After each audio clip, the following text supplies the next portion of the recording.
இஸ்ரேலில் காணாமல் போன 10 இந்திய தொழிலாளர்கள் மேற்கு கரை பகுதியிலிருந்து இஸ்ரேல் அதிகாரிகளால் மீட்கப்பட்டுள்ளதாக இந்திய தூதரகம் தெரிவித்துள்ளது.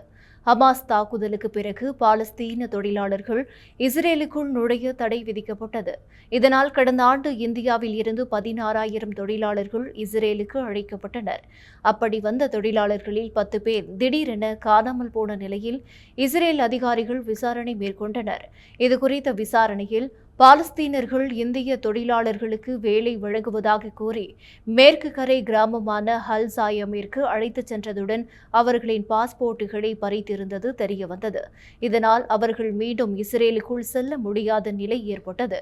இந்த தகவல் கிடைத்ததும் இஸ்ரேல் பாதுகாப்பு படைகள் அதிகாரிகள் மீட்பு நடவடிக்கையில் ஈடுபட்டனர்.